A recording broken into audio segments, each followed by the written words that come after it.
जय श्री राम। राजा दशरथ के मुकुट का एक अनोखा राज, आइए जानते हैं आज के वीडियो में। लेकिन अगर आप हमारे चैनल को पहली बार विजिट कर रहे हैं तो इसे लाइक करना, शेयर करना और सब्सक्राइब करना न भूलें। तो आइए जानते हैं। अयोध्या के राजा दशरथ एक बार भ्रमण करते हुए वन की ओर निकले। वहाँ उनका सामना बाली से हो गया। राजा दशरथ की किसी बात से नाराज हो बाली ने उन्हें युद्ध के लिए चुनौती दे दी। राजा दशरथ की तीनों रानियों में से कैकेयी अस्त्र शस्त्र और रथ चलाने में पारंगत थी। वो अक्सर उनके साथ भ्रमण पे जाया करती थी। और जैसा कि आप जानते हैं, अतः अक्सर राजा दशरथ जब भी कहीं जाते थे तो कैकेयी को भी अपने साथ ले जाते थे। इसीलिए कई बार वह युद्ध में राजा दशरथ के साथ भी होती थी।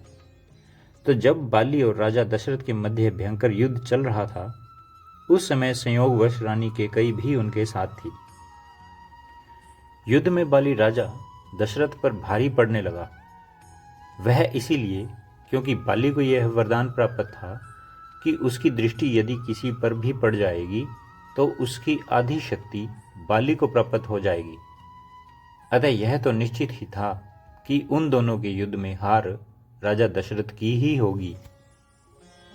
राजा दशरथ के युद्ध हारने पर बाली ने उनके सामने एक शर्त रखी कि या तो वे अपनी पत्नी कैकेयी को वहां छोड़ जाएं, या रघुकुल की शान अपना मुकुट यहां पर छोड़ जाए। तब राजा दशरथ को अपना मुकुट वहां छोड़ रानी कैकेयी के साथ वापस अयोध्या लौटना पड़ा। रानी कैकेयी को यह बात बहुत दुखी, आखिर एक स्त्री अपने पति के अपमान को अपने सामने कैसे सह सकती थी।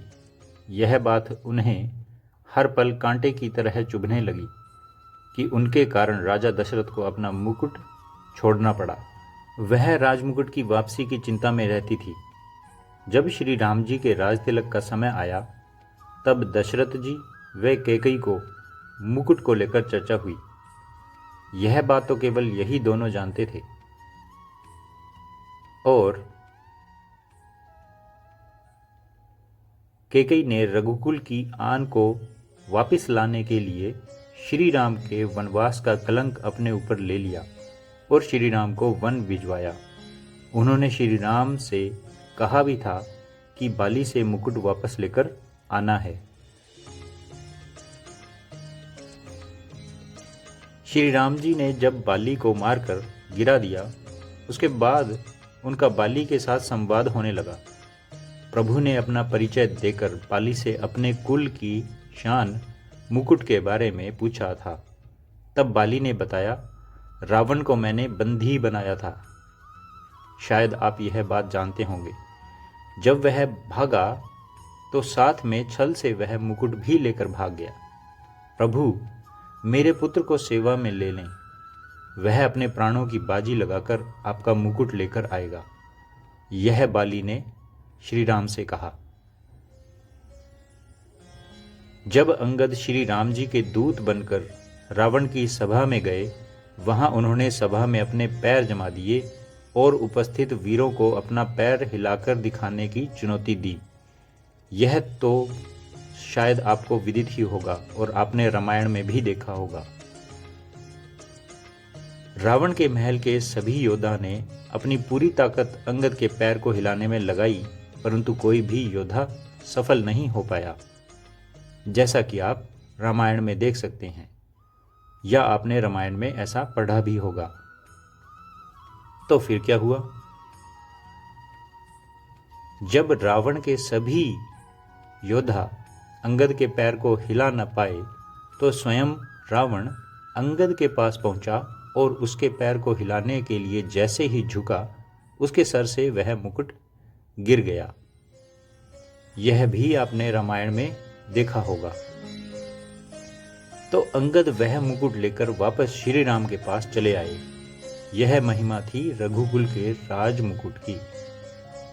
लेकिन इतना ही नहीं, इसके साथ कुछ और भी तथ्य जुड़े हुए हैं। वो क्या हैं? चलिए जानते हैं।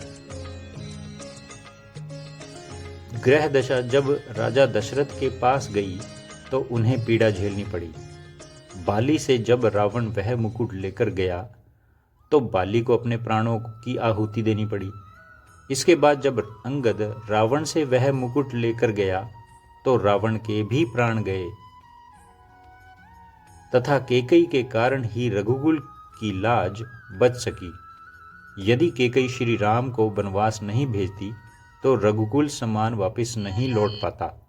केकई ने कुल के सम्मान के लिए सभी कलंक और अपयश अपने ऊपर ले लिए।